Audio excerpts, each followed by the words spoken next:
صباح الخير إذا كان عندكم صباح، ومساء الخير إذا كان عندكم مساء. كيفكم؟ إن شاء الله تكونون بخير.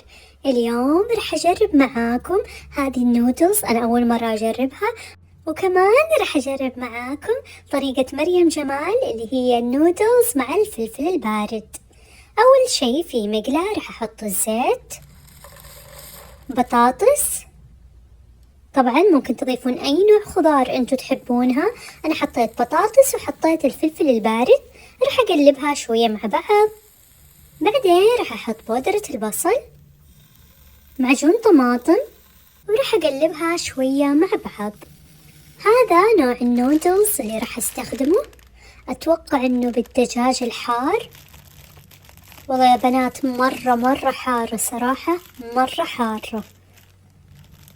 أنا ما قد جربت إلا هذا النوع، يعني إذا في أنواع ثانية حلوة قولولي عليها وما تكون حارة نفس كذا. هذا وأنا حطيت بس تقريبا هذه الكمية من الصوص، يعني ما حطيت كمية الصوص كاملة. وراح أقلبها شوية مع بعض. بعدين حطيت موية حارة وكثرت كمية الموية أكثر من كذا ترى. وكمان أضفت عليها أنا كريمة عشان تخفف شوية من الحرارة لأني ما قدرت أكلها. وبعدين حطيت النودلز، وحطيت هذه البهارات اللي جات كمان معاها، وتركتها إلين نضجت. آخر شي حطيت الجبن الموزاريلا، وحطيت كمان كزبرة وسمسم وحبة سودا. وبكذا صارت النودلز جاهزة. شايفين جمالها؟ بس الشكل يحمس. هذه الطريقة حقت مريم جمال، اللي هي تاخذون النودلز وتحطونها في فلفل بارد نفس كذا. طبعا كيفكم، ممكن تستخدمون فلفل أصفر أو أحمر، أي نوع أنتوا تحبونه عادي.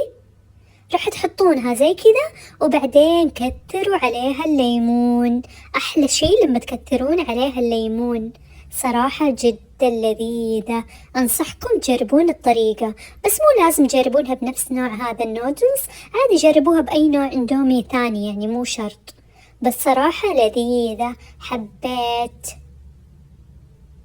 اكتبوا لي الوصفات أو الأشياء اللي حابين أشتريها أو أجربها معاكم، ولا تنسوا الاشتراك في قناتي وتفعيل جرس التنبيهات. أشوفكم إن شاء الله في الفيديو الثاني.